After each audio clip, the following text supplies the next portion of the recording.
Yesu atofautishwa na Mungu? Tena na tena Yesu alionyesha kwamba yeye ni kiumbe aliye tofauti na Mungu, na kwamba yeye Yesu ana Mungu aliye juu yake, Mungu ambaye yeye aliabudu, Mungu ambaye yeye aliita Baba katika sala kwa Mungu, yani Baba yetu, Baba.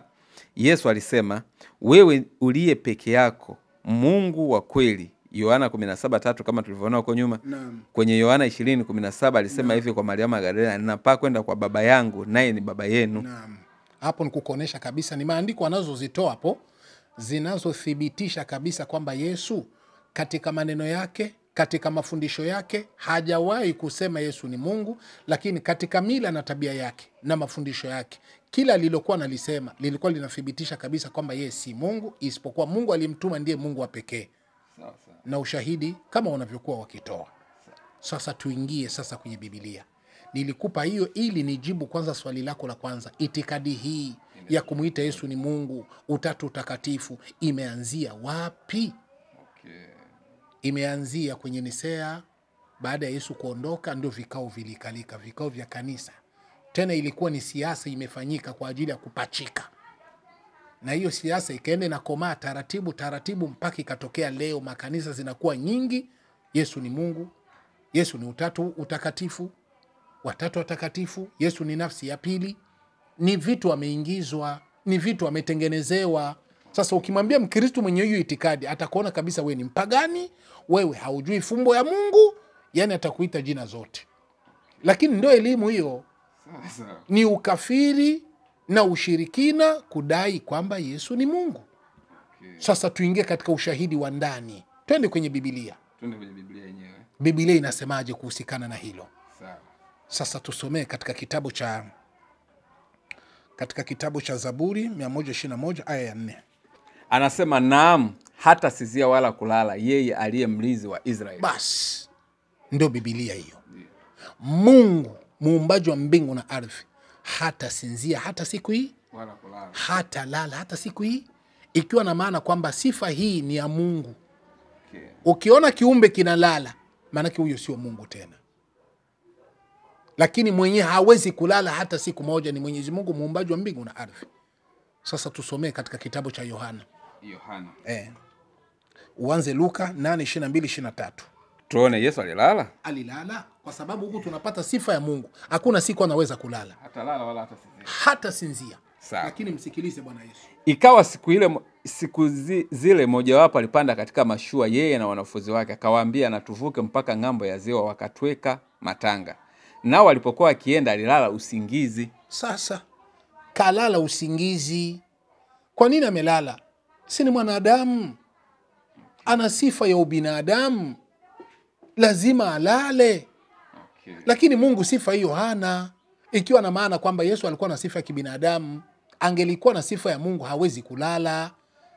Kwa hiyo ukisikia wale wa Kristo kwenye kitabu hicho cha utatu chimbuko lake wanakuambia Yesu hajawahi kuonesha katika maneno yake kwamba yeye ni Mungu, ni kwa sababu sifa zake zote ilikuwa ni sifa za kibinadamu. Mungu halali, lakini Yesu alikuwa amelala. Sawa sawa. Soma tena Luka 21. Luka 21 37 mpaka 38. 37 anasema, basi kila mchana alikuwa akifundisha hekaluni, na usiku huenda kulala katika mlima uitwao wa Mizeituni. Rudi tena. Basi kila mchana alikuwa akifundisha hekaluni, na usiku huenda kulala katika mlima uitwao wa Mizeituni. Sifa yake alikuwa ni mwenye kulala, lakini sifa ya Mungu si yenye kulala. Sasa tunakwenda katika sifa nyingine. Soma Zaburi 18. Zaburi 18. Uanzie 14. Sawa. Akapiga mishare yake. Anzia Mwanzo. Mwanzo 18:14. Mwanzo 18. Mstari wa 18 anasema, kuna neno gani lilogumu la kumshinda Mungu? Kwa muhula wake nitakurudia wakati huu mwakani, na Sara atapata mwana wa kiume. Sifa ya Mungu kuitwa Mungu muweza. Hakuna neno la kumshinda. Kabisa. Sawa eh? Ndiyo. Hakuna neno lolote ambalo linaweza likamshinda Mungu. Sawa. Hakuna jambo lolote ambalo linaweza kumshinda Mungu kwa sababu yeye ndiye Mungu. Sawa. Sasa sikiliza Luka 19:26. Luka 16. Mathayo 19:26. Yesu akawakazia macho akawaambia, kwa wanadamu hilo haliwezekani, bali kwa Mungu yote yawezekana. Unaona bana, mwanadamu hawezi yote, lakini Mungu yote inawezekana. Unaona, anatofautisha Mungu na mwanadamu. Ndiyo. Mwanadamu hawezi yote, lakini Mungu anaweza yote. Luka 1:37. Luka 1. Kwa kuwa hakuna neno lisilowezekana kwa Mungu. Hakuna neno lisilowezekana kwa Mungu. Bimaana kila kitu kwa Mungu kinawezekana. Bimaana Mungu ni mwenye uwezo. Yote hiyo nimekupa maandiko kukupa sifa za Mwenyezi Mungu. Hakuna ambacho kinaweza kikashindikana, hakuna ambacho hawezi. Kila kitu, kila jambo Mungu anajua na kila kitu anaweza. Hakuna ligumu kwa Mungu. Sasa twende kwa Yesu. 4:6 Yohana. Mstari wa 6 anasema, na hapo palikuwa na kisima cha Yakobo. Basi Yesu kwa sababu Marko 13:32. Marko 13:32. 32 anasema, lakini habari ya siku ile na saa ile hakuna ijuaye, hata malaika walio mbinguni wala mwana, ila Baba. Unaona bana? Kule hakuna kisichowezekana kwa Mungu. Kila kitu Mungu anajua, kila kitu Mungu anaweza. Sasa Yesu anasema hivi, hakuna yeyote katika binadamu, katika malaika, kiumbe chochote ana uwezo wa kujua siku ya mwisho. Hakuna. Hata mwana, bimaana Yesu, hajui. Hata malaika hawajui, ila Baba peke yake. Sasa simulizi swali, hapa amejipa uungu au anajivua uungu? Amejivua uungu. Amejivua uungu. Hawezi kuwa ni Mungu hali ya kuwa hajui siku ya mwisho. Lakini kwa kuwa yeye si Mungu, anasema Mungu Baba ndiye mwenye kujua. Hatari sana ndugu yangu. Hiyo ni moja, ni sifa kama ya pili ninayokupa ili kukuthibitishia sifa ya Mungu ni Mungu, lakini ya Yesu ni sifa ya kibinadamu kwa sababu ana sifa ya udhaifu.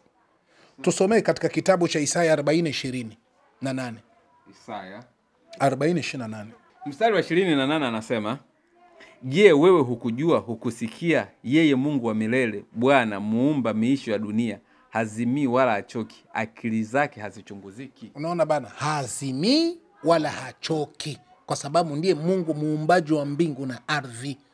Hazimii wala hachoki. Sasa msikilize Yesu. Yohana 4:6. Na hapo palikuwa na kisima cha Yakobo. Basi Yesu kwa sababu amechoka kwa safari yake, akaketi vivi hivi kisimani, nayo ilikuwa yapata saa 6. Yesu kachoka. Huku sifa ya Mungu muumbaji hachoki wala hazimii, lakini Yesu alichoka kwa sababu ni binadamu. Mungu hana ubinadamu. Mungu ni Mungu muumbaji wa mbingu na ardhi, ndio maana hachoki, lakini Yesu kachoka. Sawa kaka? Sasa tunakwenda sifa ya kufata. Tusomee Zaburi 147:5. Mstari wa 5 anasema, Mungu Bwana wetu ni mkuu na mwingi wa nguvu, akili zake hazina mpaka. Hazina mpaka. Akili zake, nguvu zake hazina mpaka. Maana Mwenyezi Mungu ni mwenye nguvu za milele ambazo hazichunguziki. Hauwezi ukapata kujua mwisho wa nguvu za Mungu. Ni mwenye nguvu za kuendelea, nguvu za milele. Sawa? Hazikatiki wala hazitoweki. Sasa sikiliza tena kitabu cha Isaya 20:49. Mbona inanionyesha kama hakuna? Isaya 20. Isaya 20 ipo lakini 49. 49 hakuna.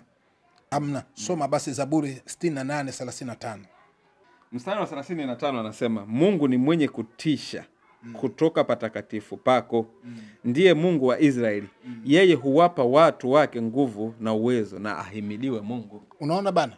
Ndio mwenye uwezo na ndio mwenye kupana uwezo. Ukisikia una uwezo, unapewa uwezo, ni kwa sababu kuna Mungu aliyekuwa juu yako. Ndio kakupa uwezo. Sawa? Sasa twende kwa Yesu. Sawa. Angalia 8:46. Luka 8:46. Sawa. Mstari wa 40. Tumepata la kwanza, Mungu nguvu zake ni za milele wala hazitoweki. Sawa. Sawa. Msikilize Yesu. Yesu akasema, mtu alinigusa, maana naona ya kuwa nguvu zimenitoka. Hivi simulizi, utampa Yesu sifa ya kuwa Mungu hali ya kuwa nguvu zimemtoka? Sasa lugha hiyo ya nguvu kumtoka ni lugha ya kuwa Mungu kweli?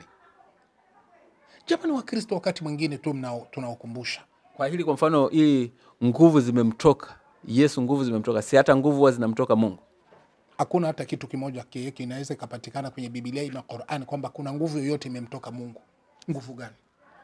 kwamba Mungu nguvu zake anazitoa labda anawapa wanadamu, yeye zinakuwa hazijatoka kwake? Hapana. Okay. Kitabu kilikwambia nguvu zake hazitoki, zinabaki pale pale milele na milele. Kazi yake ni kuwezesha tu. Okay. Kuwezesha tu, lakini yeye nguvu zake ni zile zile, wala hazitoki. Au kwa huu mstari hapa unamaanisha Yesu nguvu zake zilitoka, aidha yani ziliisha au zilipungua kwake, au tuseme aliona kwamba zimetumika? Ingelikuwa zimetumika, ingekuwa ni lugha nyingine tofauti na hiyo. Okay. Kwa sababu anasema naona ya kuwa nguvu zimenitoka. Sasa yani ninachomaanisha kwamba aliishiwa. Tufanye ulikuwa na kitu mkononi, sasa kama hivyo wamekunyang'anya, labda kinaweza kawa kimetoka au kimepungua, yani kimetoka.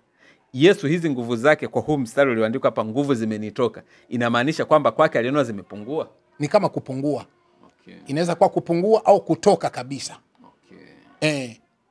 Ama kutoka kabisa. Ingelikuwa sio kwa hiyo maana, yeah, ilikuwa ni maana ya nguvu zake zinatumika, yeah, wakasema naona nguvu zangu zimetumika. Okay. Itakuwa na maana nguvu ziko hapo hapo, lakini zinatumika kwa mwingine. Okay. Lakini kuna mtu amemgusa, kumgusa alikuwa ni mchafu ule mama. Okay. Ule mama alikuwa katika siku zake. Okay. Na siku za wanawake, vitabu vinatuambia tutengane nao. Okay. Sawa, tutengane nao kwa muda. Okay. Kwa sababu zile siku zao ni wako katika uchafu, wako katika najisi. Kwa hiyo wasitusogelei. Okay. Sawa, eh? Aha, sasa huyo kamgusa Yesu. Yesu akiwa mtakatifu, Yesu akiwa na utakaso, kaguswa na ule mama, akasema nguvu zimenitoka. Okay. Hapo kuna elimu nyingi imejificha hapo. Japokuwa mimi nilivyokuwa nasoma hivi naona kama huyu mama alikuwa anaumwa, yani alikuwa na shida siku nyingi. Sasa hawezi kumfikia Yesu akaongea naye, ndo akawa anatafuta namna, kaenda kagusa vazi lake ili yeye apate kupona. Ndiyo, alipona, lakini sasa lugha ya kuonesha nguvu zimemtoka inakuwa ametokwa, anabakia bila nguvu. Ili utake kulijua hilo, sikilize 22:40. 22:40 kitabu gani? Luka 22:40. Sawa. Mstari wa 40 unasema, alipofika mahali pale aliwaambia, ombeni kwamba msiingie majaribuni. Mwenyewe akajitenga nao kama kiasi cha kutupa jiwe, akapiga magoti akaomba akisema, Baba, ikiwa ni mapenzi yako uniondolee kikombe hiki, lakini si kwa mapenzi yangu bali yako yatendeke. Twende kazi. Malaika kutoka mbinguni akamtokea, akamtia nguvu. Hapo. Okay. Unaona hicho kitu? Ndiyo. Akamtia. Okay. Anamtia ambacho hana. Angelikuwa nacho hangewekwa. Okay. Akamtia nguvu. Bibana alikuwa hana nguvu. Malaika anatoka mbinguni akamtia Yesu nguvu, Yesu akapata nguvu. Okay. Unaona bana? Awe ni Mungu huyo. Okay. Sasa itakuwaje malaika amtie nguvu? Tena uone maajabu. Hivi malaika anaweza kuwa na nguvu kuliko Mungu wake? Hapana. Kati ya Mungu na malaika mwenye nguvu ni nani? Mungu mwenyewe. Ni Mungu mwenyewe. Lakini la ajabu, ikiwa Yesu ni Mungu, tunapata malaika wanamtia nguvu. Itakuwa malaika wanamtia Mungu nguvu? Hapana. Hiyo lugha inawezekana? Haiwezekani. Ikiwa na maana kwamba malaika wana nguvu kushinda hata Yesu. Kwa kuwa wao wanakuja na nguvu kutoka kwa Mungu wa Yesu. Okay. Unaona bana, wakamtia nguvu. Lakini sifa ya Mungu, nguvu haziwezi kumtoka. Okay. Hawezi kupungukiwa na nguvu hata siku hii, ili aongezewe na nguvu. Ndio maana kwa 40:28 Isaya ilisema ni yeye tu mwenyewe anamuongezea nguvu asiyekuwa na nguvu. Okay. Kama hapo anamuongezea nguvu kwa sababu alikuwa hana nguvu, alikuwa hana uwezo. Sawa. Tukienda katika kitabu cha Yeremia 27:5. Yeremia 27 mstari wa 5 anasema, mimi nimeiumba dunia hii, wanadamu na wanyama walio katika nchi, kwa uweza wangu mkuu na kwa mkono wangu ulionyooshwa, nami nawapa watu kama inipendezavyo. Unaona bwana? Mungu anaumba wanadamu, watu na wanyama, ni yeye kaumba. Maana yake ukimwona mtu ni binadamu, kaumbwa na Mungu. Ukimwona mnyama, huyo kaumbwa na Mungu. Sawa baba, eh? Sasa Mathayo 19:4. Mathayo 19:4. Mstari wa 4 unasema, akajibu akawaambia, hamkusoma ya kwamba yeye aliyewaumba mwanzo aliwaumba mwanamume na mwanamke? Ukimwona mtu mwanamke, maana yake kaumbwa na Mungu. Ndiyo. Kwa mujibu wa Yesu. Ndiyo. Ukimwona mtu mwanaume, kaumbwa na Mungu. Kwa mujibu wa Yesu. Ndiyo. Tuko sawa hapo? Ndiyo. Sasa msikilize Bwana Yesu. Ikiwa anasema ukimwona mwanamke kaumbwa na Mungu, ukimwona mwanaume huyo kaumbwa na Mungu. Okay. Sasa sikiliza katika kitabu cha 5:6. 5:6. 8:40. 8:40. Yohana 8:40. Sawa, mstari wa 40 unasema, lakini sasa mnatafuta kuniua mimi, mtu ambaye nimewaambia iliyo kweli niliyoyasikia kwa Mungu. Abrahamu hakufanya hivyo. Unaona bana, mnatafuta kuniua mimi, mtu ambaye nimewaambia vitu ambavyo vya kuwaokoa. Ibrahimu hakuambia hivyo. Okay. Yesu amejiita yeye ni mtu. Anapojiita ni mtu, bi maana yeye ni binadamu. Okay. Kitabu kilisemaje? Binadamu, mtu kaumbwa na Mungu. Sawa. Akiwa ni mwanaume, akiwa ni mwanamke, wameumbwa na Mungu. Yesu akidai kwamba yeye ni mtu, atakuwa ameumbwa na nani? Atakuwa ameomba na Mungu. Lakini mbona hili neno hapa naonaga kama huwa mnaunganisha. Naonaga Waislamu wengi wakilitumia hapa wanaunganisha. Kwamba mnatafuta kuniua mimi mtu, wakati lenyewe limeandikwa mnatafuta kuniua mimi. Alafu linaendelea, mtu niliyewaambia iliyo kweli. Kwa mfano kwenye Kiingereza tungesema who told you. Who, yani sio the person who, inaandikwa tu who told you. Yani hiyo mtu inatumika kama kiwakilishi.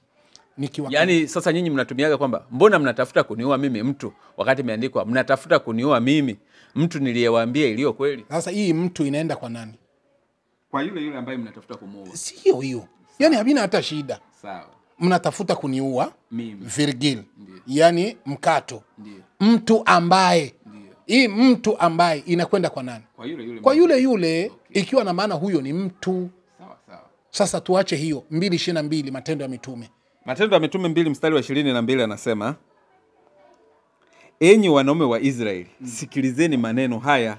Yesu wa Nazareti, mtu aliyedhihirishwa kwenu na Mungu kwa miujiza na ajabu na ishara ambazo Mungu alizifanya kwa mkono wake kati yenu, kama ninyi wenyewe mnavyojua. Unaona hapo bwana. Enyi wana wa Israeli, Yesu wa Nazareti, mtu aliyedhihirishwa kwenu. Mtu. Binadamu huyo. Okay. Na mwenyewe alisema kila mtakapomwona binadamu, mwanaume au mwanamke, basi mjue huyo ameumbwa. Okay. Sikiliza Luka 1:31. Luka 1 mstari wa 31 unasema, tazama utachukua mimba na kuzaa mtoto wa kiume na jina lake utamuita Yesu. Unaona bana, ni mtoto mwanaume. 19:4 Mathayo, Yesu alisema mwanaume ima mwanamke wameumbwa na Mungu tangu mwanzo. Ikiwa na maana kwamba Yesu ni mtoto mwanaume, manake kaumbwa, sio Mungu. Mshangao ni kuona mtu anajitokeza Yesu ni Mungu. Itakuwaje Mungu ambaye kaumbwa umuite ni Mungu? Mungu gani huyo? Mungu yeye haumbwi, yeye anaumba. Lakini kama Yesu atakuwa ni kiumbe aliyeumbwa, usimpi tena uungu. Sawa. Sio hilo tu. Twende katika kitabu cha Hosea 11:9. Hosea 11:9. Mstari wa 9 anasema, Hosea 11, sitatumia ukali wa hasira yangu, sitamwangamiza Efraimu tena. Kwa maana mimi ni Mungu, si mwanadamu mimi ndiye aliye mtakatifu katikati yenu, wala sitaingia ndani ya mji. Sasa. Okay.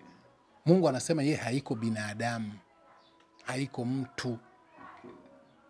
Lakini ukisoma katika kitabu cha Timotheo wa kwanza, Paulo anakuambia Yesu ni mwanadamu. Okay, yes. Na ameisema Paulo hivyo kwa sababu alikuwa ameishaipata kwa Yesu. Okay. Katika 8:40 Yesu mwanadamu, Yesu mtu, lakini Mungu si mtu. Okay. Yesu hawezi kuwa ni Mungu kwa kuwa alikuwa na sifa ya kibinadamu, hakukuwa na sifa ya kiungu. Sio hilo tu. Tusomee katika kitabu cha Kutoka 33:20. Mstari wa 20 anasema, kisha akasema, huwezi kuniona uso wangu, maana mwanadamu hata niona akaishi. Unaona bana? Yaani Mungu ambaye ni muumbaji wa mbingu na ardhi haonekani kwa macho ya binadamu. Ndiyo. Na ukimuona huwezi ukaishi, utakufa. Okay. Hiyo ndiko si unalielewa? Ndiyo. Haya, sikiliza 5:37 Yohana. Naye Baba aliyenituma amenishuhudia, sauti yake hamkuisikia wakati wowote, wala sura yake hamkuiona. Sura ya Mungu haijawahi kuonekana. Kwa nini? Kwa sababu ni Mungu, haonekani kwa macho ya binadamu. Sasa akiwa Yesu ni Mungu, Yesu hakuonekana. Soma Yohana 6:24-25. 25 inasema, hata walipomwona ng'ambo ya bahari walimwambia, Rabi, wewe umekuja lini hapa? Walimwona Yesu ngambo ya bahari. Yesu anasema sura yake ya Mungu haijawahi kuonekana. Sasa kama walimuona Yesu kule katika 30:20 Kutoka inasema huwezi kumuona Mungu ukaishi, lazima utakufa hapo hapo. Lakini Yesu walimuona hawakufa, maana yake walimuona ambaye si Mungu. Yani ndugu yangu, ukidai kwamba Yesu ni Mungu unakufuru na unakuwa adui wa Mungu. Sawa sawa. Sio hilo tu, tusomee katika kitabu cha Zaburi 95:6. Mstari wa 6 anasema, Zaburi 95, njooni tuabudu, tusujudu, tupige magoti mbele za Bwana aliyetuumba. Aha, njooni tuabudu, tupige magoti, tumsujudie Mungu mbele yake aliyetuumba. Kwa hiyo unapomuabudu Mungu ni kwa sababu we ni kiumbe wa Mungu. Lakini Mungu yeye haabudu, anaabudiwa na viumbe vyake. Sawa kaka? Sawa. Mungu anaabudiwa na viumbe vyake. Yaani ukiona mtu anamuabudu Mungu, maanake huyo si Mungu bali ni kiumbe cha Mungu. Sawa. Sasa angalia kitabu cha Mathayo 26:39. Sawa, mstari wa 39 anasema, akaendelea mbele kidogo, akaanguka kifudifudi, akaomba akasema, Baba yangu, ikiwezekana kikombe hiki kiniondokee. Yesu hapa anamwabudu Mungu. Ndio. Ikiwa na maana kwamba yeye ni kiumbe cha Mungu na ndio maana anamwabudu. Mungu hawezi kuabudu. Hivi Mungu akiabudu ataabudu nani? Okay. Lakini Yesu kwa kuwa anaabudu inamaanisha si Mungu, ni kiumbe kama viumbe wengine. 6:12 Luka. Mstari wa 12 anasema Luka, ikawa siku zile aliondoka akaenda mlimani ili kuomba, akakesha usiku kucha akimuomba Mungu. Akakesha usiku kucha akimuomba Mungu. Yesu alikuwa anaabudu Mungu kwa sababu yeye si Mungu bali ni kiumbe kama viumbe wengine, kwa sababu Mungu anaabudiwa na viumbe. Lakini yeye haabudu viumbe, ila viumbe ndio vinamwabudu kama alivyosema kwa 95:9. Sasa msikilize Yesu mwenyewe anathibitisha kabisa yeye alikuwa anaabudu.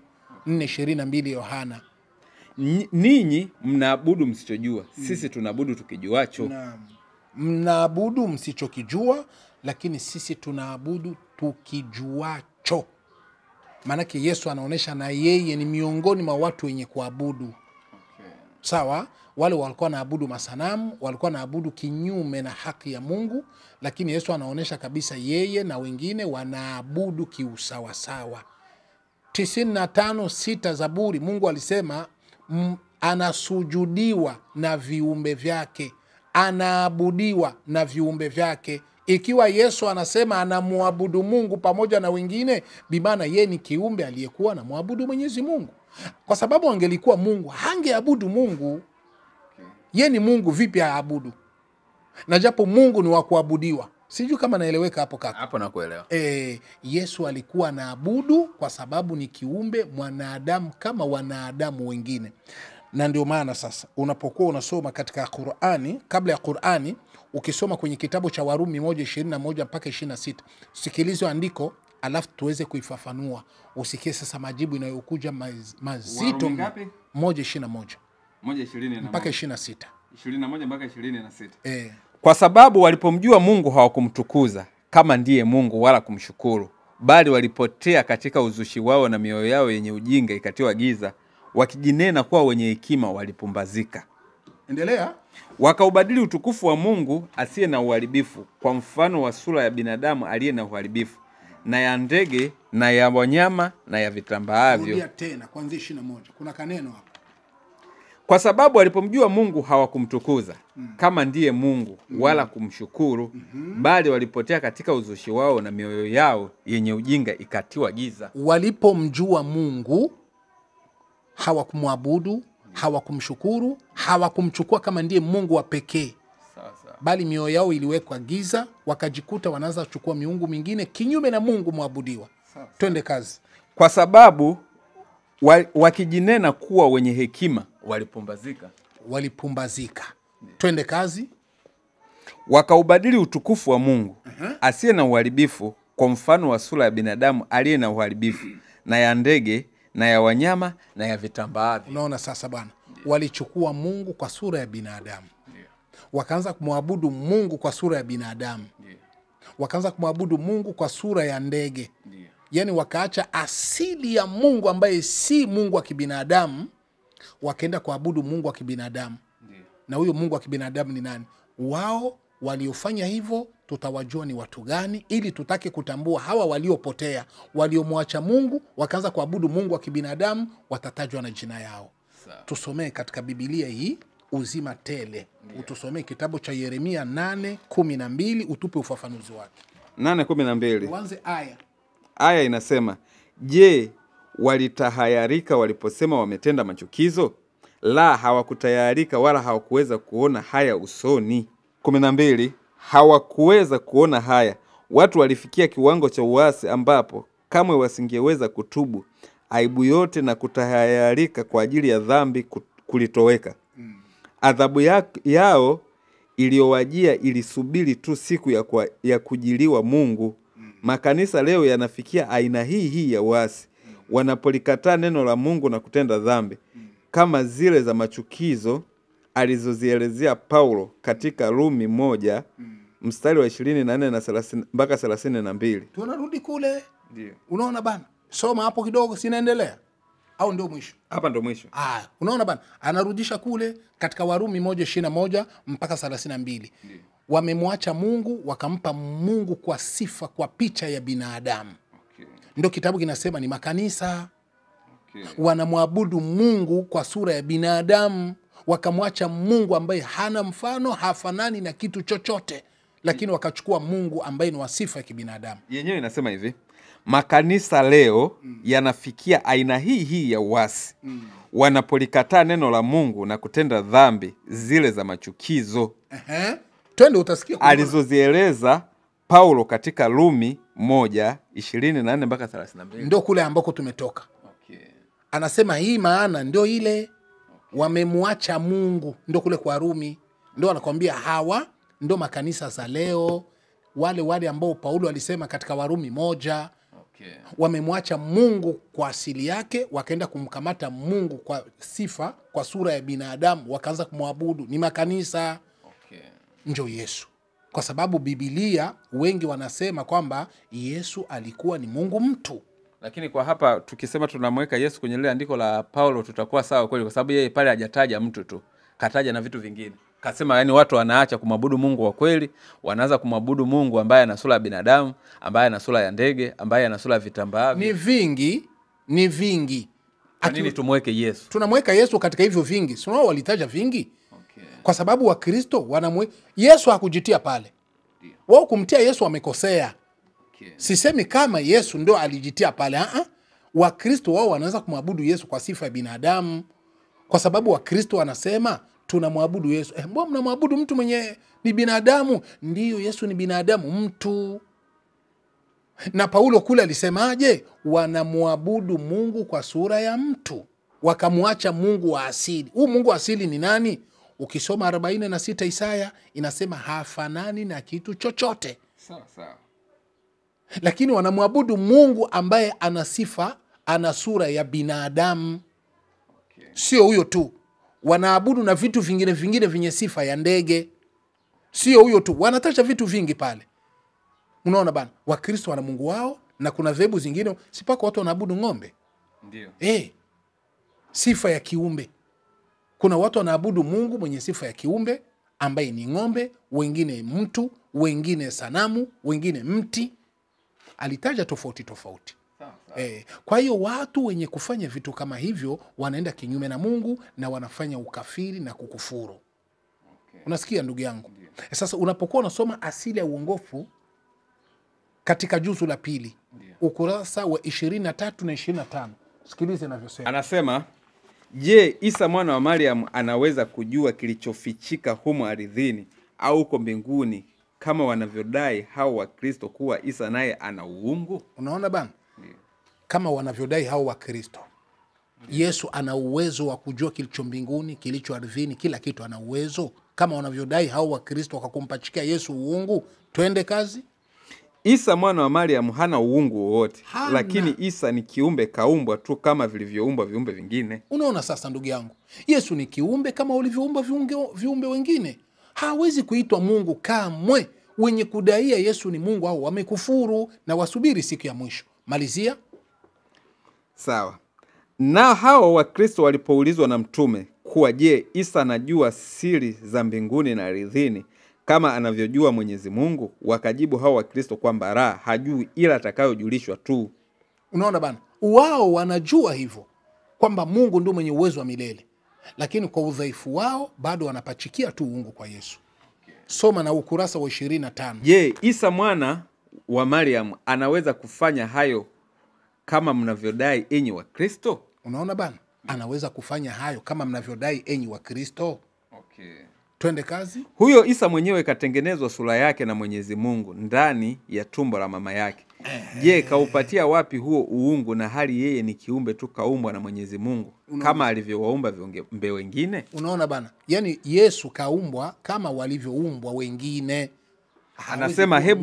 Anasema hebu leteni dalili zenu za kumdaia Isa kuwa naye ni Mungu kama nyinyi mnasema kweli. Unaona bana, hakuna dalili hiyo. Hakuna, utazipata kwenye mawazo ya watu. Mnamzulia uongo tu nabii Isa na kumshirikisha Mwenyezi Mungu kwa kumwabudu Isa.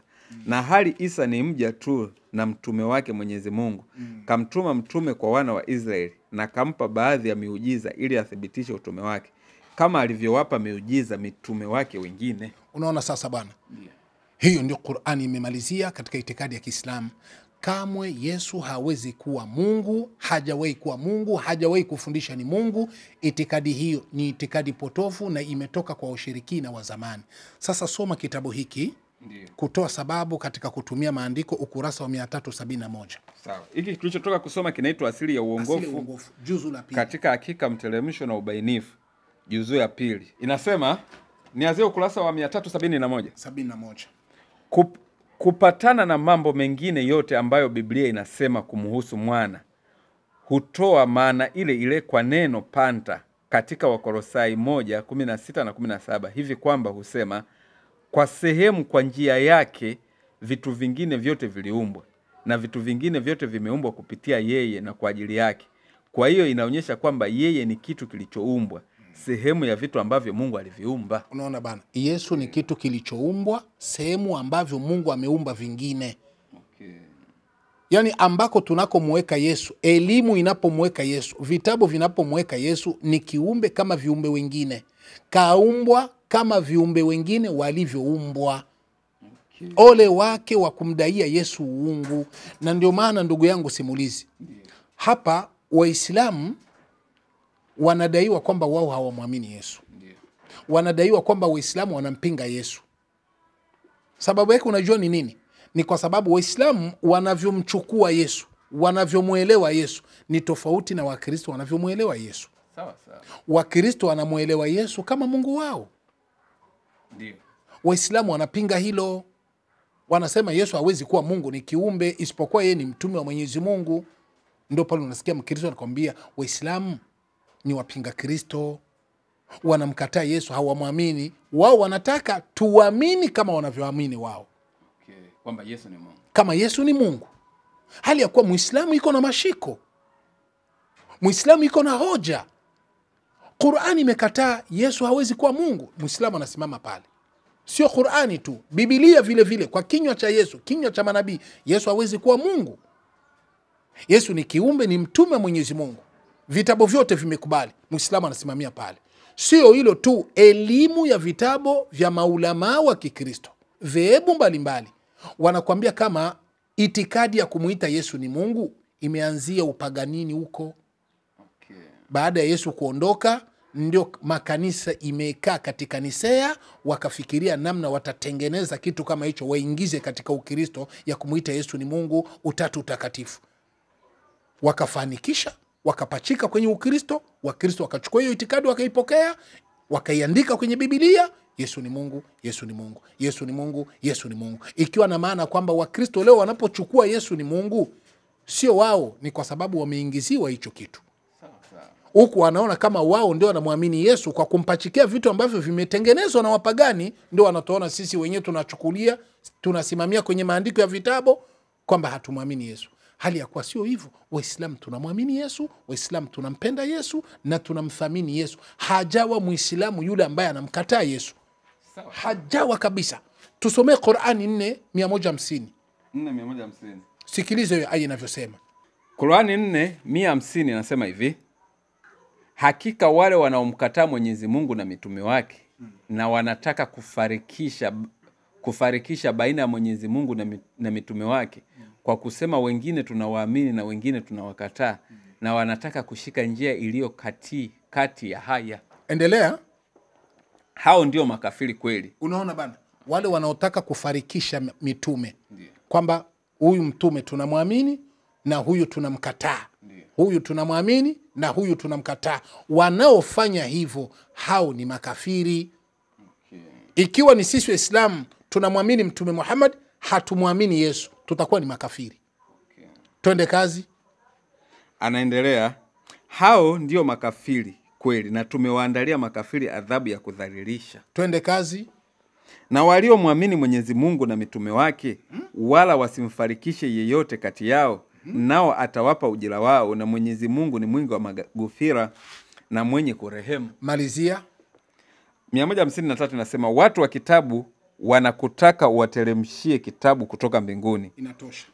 Hapo wanakwambia waliomwamini Mwenyezi Mungu na wakaamini mitume wake bila kuwafarikisha, yani bila kusema tunaamini huyu tunakataa huyu, hao ndio waaminifu wa mbele ya Mwenyezi Mungu.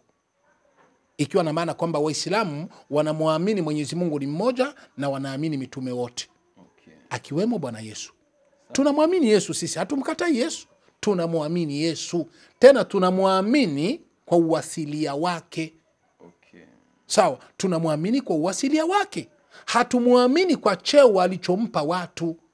Tunamwamini kwa sifa ambayo Mwenyezi Mungu alimpa. Tusomee Qur'ani 2:136. 136 inasema, semeni ninyi tumeamini Mwenyezi Mungu na yale yote yaliyoteremshiwa sisi, tulioteremshiwa sisi, na yaliyoteremshwa kwa Ibrahim na Ismaili na Isiaka na Yakubu na wajukuu zake, na waliopewa Musa na Isa, na pia waliopewa manabii wengine kutoka kwa Mola wao mlezi. Hatutofautishi baina ya yeyote katika hao, na sisi tumesilimu kwake. Unaona sasa bwana, na sisi tunasilimu kwake, hatutofautishi. Na Yesu yuko pale. Tunamwamini Ibrahim, Isaka, Yakobo, Ismaili, Suleimani, Daudi, manabii wote mpaka Yesu tunamwamini, mpaka Bwana Mtume Muhammad. Wote tunawaamini, na sisi hatuwatofautisha kwamba huyu tunamwamini, huyu hatumwamini. Kwa hiyo sisi tunamwamini Yesu, lakini sasa kumwamini kwetu Yesu ni tofauti na Wakristo wanavyodai.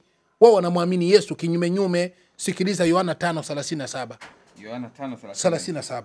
Sawa. Mstari wa 37 unasema, naye Baba aliyenituma amenishuhudia, sauti yake hamkuisikia wakati wowote, wala sura yake hamkuiona. Luka 35. 35. Uanze 30. 30 nasema, mimi siwezi kufanya neno mwenyewe, kama nisikiavyo ndivyo ni hukumuvyo, na hukumu yangu ni ya haki, kwa sababu siyatafuti mapenzi yangu mimi, bali ya mapenzi yake aliyenituma. Endelea. Mimi nikijishuhudia mwenyewe, ushuhuda wangu si kweli. Yuko mwingine anayenishuhudia, nami najua ya kuwa ushuhuda wake anaonishuhudia ni wa kweli. Unaona bana, mimi sijishuhudii mwenyewe, na sitafute ushuhuda wangu mwenyewe, ila ushuhuda ninaoshuhudiwa mimi ni ule kutoka kwa Mungu. Sawa. Yesu anasema Mungu ndiyo mwenye kumshuhudia, maana yake ndiye mwenye kumpa cheo. Sasa wewe usimpe cheo ambacho Mungu hajampa Yesu, utakuwa umekosea. Endelea na andiko hilo. Inasema mstari wa 33, ninyi mlituma watu kwa Yohana, naye akaishuhudia kweli, si kwamba ninaupokea ushuhuda wa wanadamu, lakini ninasema haya ili ninyi mpate kuokoka. Mimi siupokee ushuhuda kutoka kwa watu. Maanake mtu yeyote anayemshuhudia Yesu kumpa sifa ambazo si zenyewe, hazikutoka kwa Mungu, hiyo tunaipiga kipasi. Sawa. Ukimpa Yesu ni utatu takatifu na Mungu hakumpa hiyo sifa, inapigwa kipasi, haina nafasi. Ukumpa Yesu cheo cha umungu na japo Mungu hakumpa cheo hicho, inapigwa kipasi. Teremka na andiko hilo.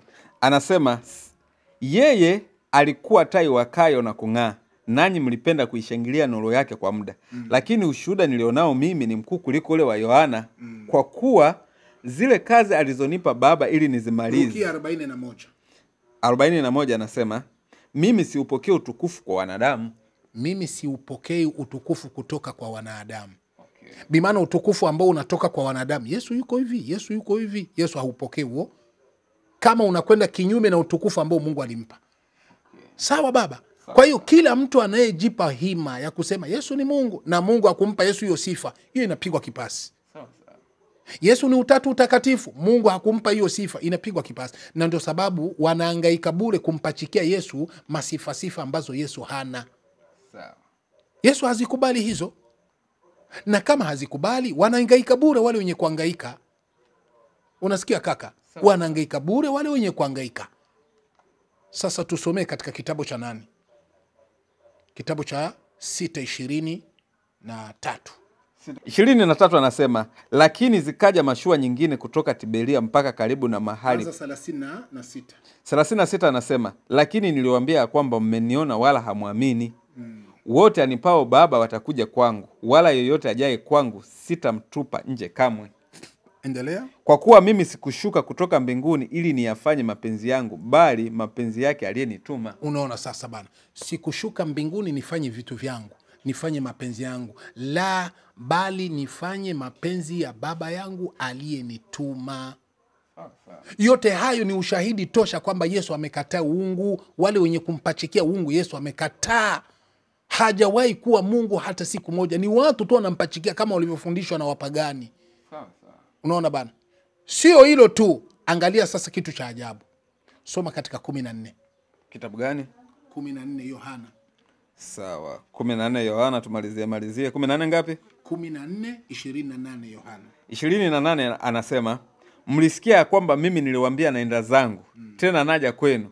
Kama mngalinipenda mngalifurahi kwa sababu naenda kwa Baba, kwa maana Baba ni mkuu kuliko mimi. Baba ni mkuu kuliko nini? Atakuwa ni Mungu kweli alafu aseme Mungu ni mkubwa kuliko mimi? Na japo yeye ndio Mungu. Ni kitu ambacho hakiwezekani ndugu yangu. Hakiwezekani kabisa, hakiwezekani. Katika kumalizia, sikiliza 8 kitabu cha Yohana. 8:55 kuanzia 54. 8:54. Sawa, mstari wa 58 anasema, Yesu akajibu, nikijitukuza mwenyewe utukufu wangu si kitu. Anitukuzaye ni Baba yangu, ambaye ninyi mwanena kuwa ni Mungu wenu. Endelea. Ninyi hamkumjua, lakini mimi namjua. Nikisema ya kwamba simjui, nitakuwa mwongo kama ninyi, lakini namjua na neno lake nililishika. Unaona bana? Huyo ni Yesu huyo. Ndiyo. Anasema mimi nikijitukuza mwenyewe, basi utukufu wangu si chochote. Lakini mimi babangu mimi namjua na neno lake nalishika. Na nikisema huyo Mungu mimi simjui, nitakuwa mwongo kama nyinyi. Maanake kuna watu Mungu wa Yesu hawamjui, ila wanamjua tu Yesu. Kuna wengine wanamjua Yesu kama Mungu. Kuna wengine wanamjua Yesu kama mmoja katika watatu. Sasa Yesu anasema hawezi kufanana na hao. Yeye ule Mungu wake anamjua. Na akisema hamjui, anajijua tu yeye kama ni Mungu, basi atakuwa mwongo kama wale wanaomfahamu yeye kinyume. Unaona bana? Sasa tunamalizia na kitabu cha Mathayo. Kitabu cha Mathayo. Mathayo ngapi? 13:53. Mathayo 13:53. Mstari wa 53 anasema, ikawa Yesu alipomaliza mifano hiyo alitoka kaenda zake. Na alipofika mji wa kwao akawafundisha katika sinagogi lao, hata wakashangaa wakasema, huyu amepata wapi hekima hii na miujiza hii? Huyu si ni mwana wa seremala? Mamaye si yeye aitwaye Mariam, na nduguze si Yakobo na Yusufu na Simoni na Yuda? Taratibu hapo. Ndiyo. Inaonekana Mariamu baada ya kumzaa Yesu alizaa wengine watoto. Ikiwa na maana kwamba Yesu iko na wadogo zake. Hapo tukue na umakinifu katika kusoma, ndugu simulizi. Tukamate Yesu ni Mungu, sawa. Sawa? Yesu ni Mungu aliyezaliwa na Mariamu. Sawa. Lakini tunaona Mariamu baada ya kumzaa Mungu Yesu aliendelea kuzaa watoto wengine. Wataja hapo ni nani na nani? Yakobo, Yusufu, Simoni na Yuda. Yakobo, Yusufu, Simoni na Yuda. Watoto 4 wa kiume. Hao ni wadogo zake wa Mungu Yesu. Sasa baada ya hao wadogo zake wa Mungu Yesu, kilichofuata ni kitu gani? Twende. na dada zake wote hawapo hapa petu, basi huyo amepata wapi haya yote? Unaona bana? Kumbe baada ya hao wadogo zake Yesu walifuata wadada zake, ikiwa na maana kwamba wadada zake Yesu alikuwa na wadada zake. Yesu tumpe jina, sifa ya Mungu kama unavyompa ndugu zetu. Kwa maana hiyo, Mungu ana wadogo, Mungu ana wadada zake. Swali linakuja ndugu simulizi, ambalo ni swali la kina kabisa, swali ambalo ni nyeti. Ikiwa Yesu alikuwa na wadogo zake, watakapooa wale wake za wadogo zake, watamuita Yesu nani? Kwa asili ya kikawaida tunaitanaga shemeji. Tunaitanaga shemeji. Maana yake watamuita Yesu ni shemeji. Ndiyo. Wakimuita Yesu ni shemeji na huku Yesu ni Mungu, watakuwa wamekosea? Sina uhakika kama watakuwa wanakosea au wanapatia, lakini Mungu anatakiwa aitwe Mungu kama Mungu. Inatakiwa aitwe Mungu kama Mungu. Ndiyo. Lakini sasa kutokana na namna na utamaduni wetu, Ndiyo, tunaitana washemeji kama tunaoeana. sawa. Mdogo wako wewe akioa, lazima yule mtoto atakuita bwana mkubwa au shemeji. Ule mke wake atakuita mume mkubwa au shemeji. Wewe utamuita shemeji. Ndiyo. Sasa ukiwa Mungu, itakuwa na maana kwamba Mungu ana shemeji yake. Sio hilo tu, wale wa dada zake na Yesu lazima waliolewa. Sasa ikiwa waliolewa, wale waliooa dada zake na Yesu, watamuita Yesu ni Mungu, watamuita Yesu ni shemeji?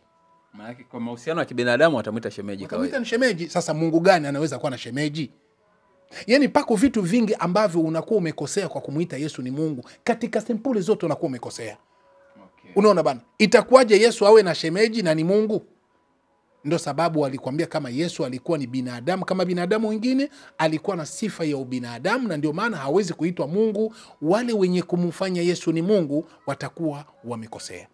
Tukisema katika sehemu ya kufata, ndio tungeingilia sasa baadhi ya maandiko wanazositumia ndugu zetu zinazomdaia Yesu ni Mungu, tuweze kuzifafanua. Ni kwa sababu muda wetu umekwisha.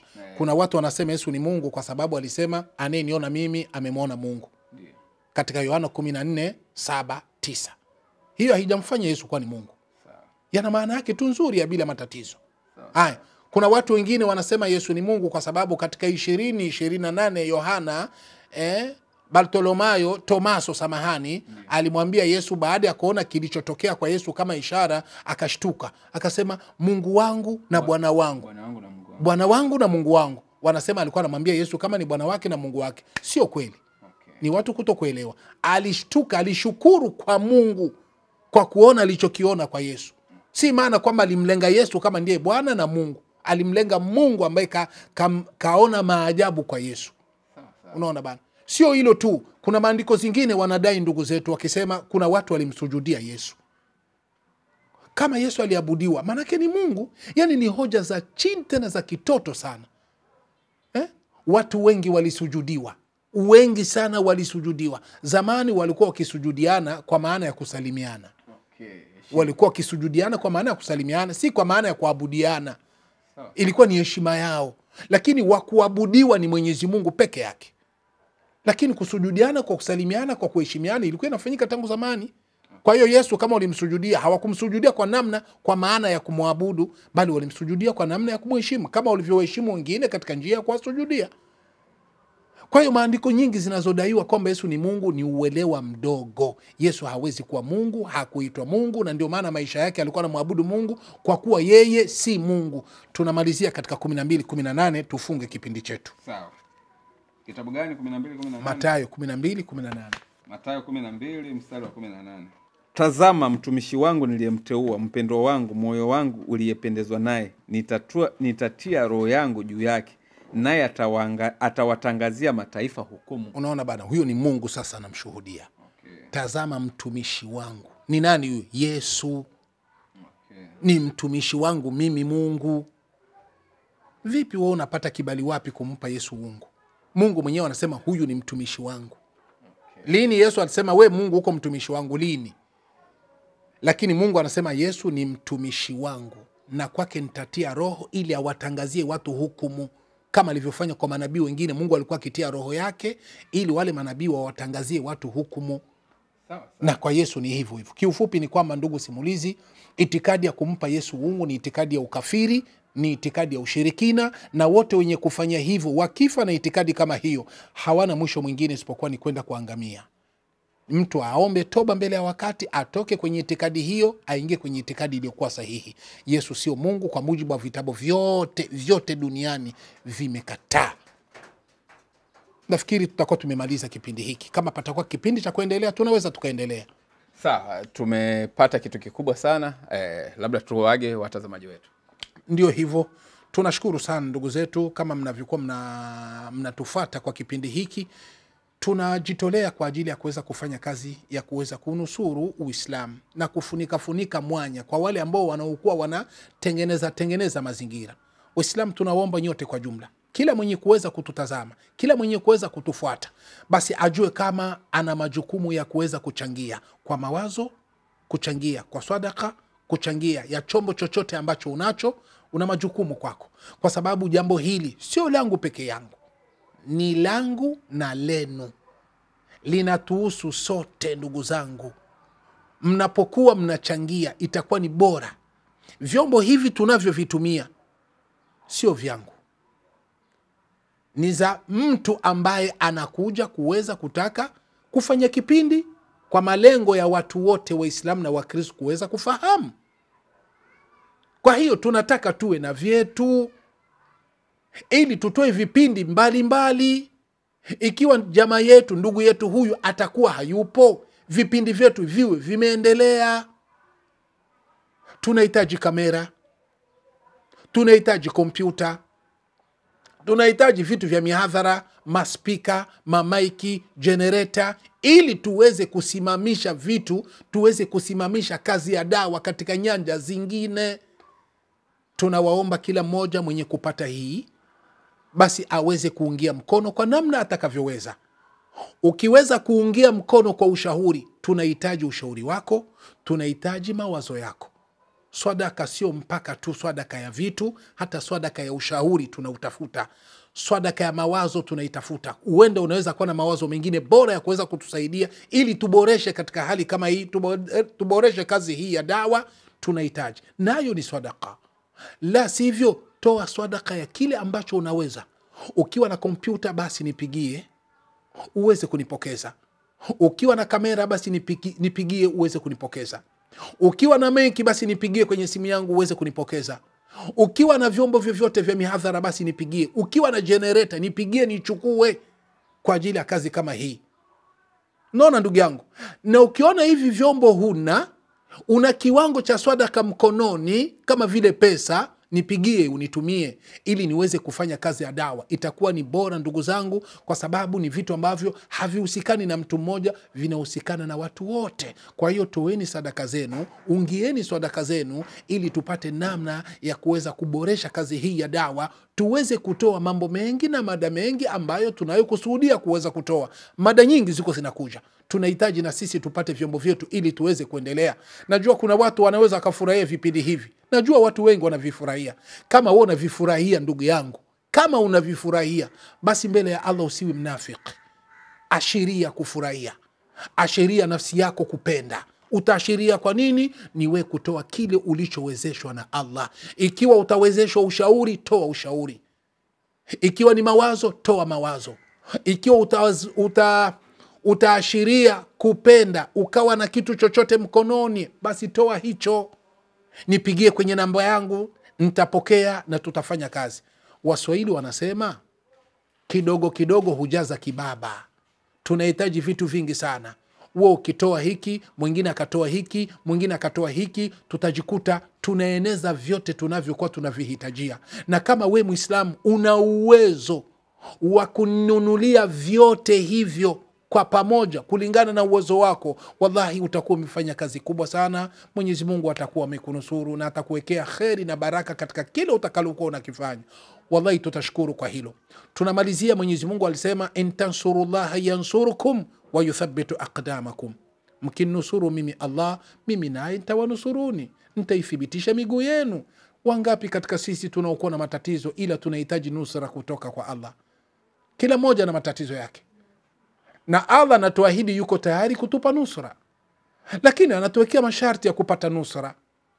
Ikiwa tutamnusuru Allah, ndio tutapata nusura hiyo. Ndugu yangu, na matatizo mengi, una shida nyingi, una changamoto unayopitia katika maisha. Sio wewe tu, usioni lako ndio kubwa. Kuna mwingine akisema yake ni makubwa zaidi yako. Kwa hiyo kila moja na magumu yake kwa Allah na matatizo yake kwa Allah, lakini tutamkimbilia nani tuweze kunusurika na changamoto zinazopitika kwenye maisha yetu, shida na magumu zinazokutupitia kwenye maisha yetu? Tutamkimbilia nani?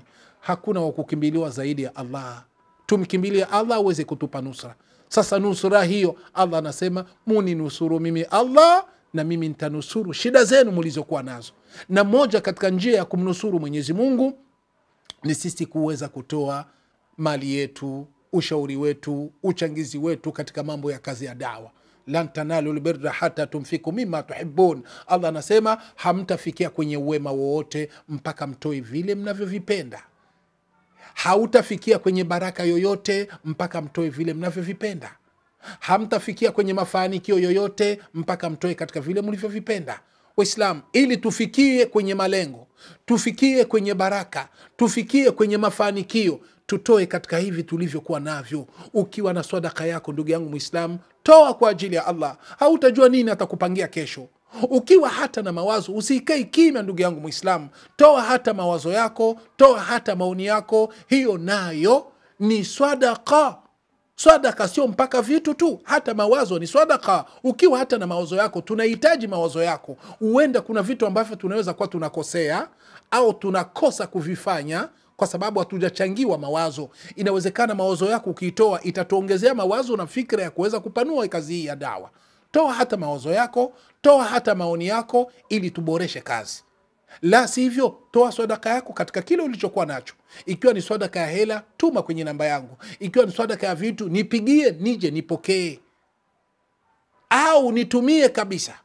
Inategemea na namna utakavyoweza kuweza kunipokeza. Kiufupi ni kwamba tunahitaji vitu vya kazi, ndugu zangu watukufu wa Islam. Tuboreshe kazi na tuimarishe kazi insha Allah.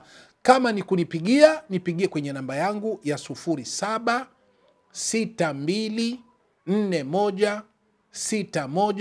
0762416169.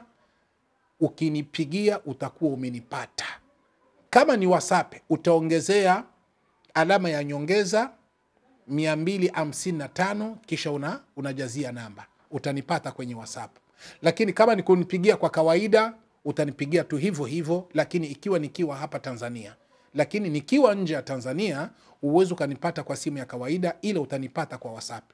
Kwa WhatsApp napatikana ndani na nje. Karibuni ndugu zangu, ikiwa utanisikia basi changia. Jilazimishe nafsi yako kuweza kuchangia ili sote tupate kheri na mafanikio. Kila Muislamu mwenye atasikia hili, usipuuzi kwamba ni jambo la mtu mmoja tu, wala usipuuzi kwamba ni langu tu. Linakuhusu na wewe Muislamu. Hauna uwezo wa kuweza kuzungumza na kujibu hoja hizi zinazokuja kinyume na Uislamu. Uwezo huo hauna, kwa sababu sio taaluma yako, ila una taaluma yako inayokufaa. Kwa hiyo kwa hii taaluma sasa, cha wewe kufanya ni kuchangia mawazo, kuchangia sadaka, kuchangia fikra, kuchangia kile ulichokuwa nacho. Sio changu peke yake, na sio mimi tu. Ikiwa hata kwa wale Waislamu, wahadhiri, watu wana harakati ya dawa, wanaokuwa wanafanya kazi ya dawa, wachangie. Itakuwa ni bora zaidi, kwa sababu kazi hii ni kazi kubwa sana.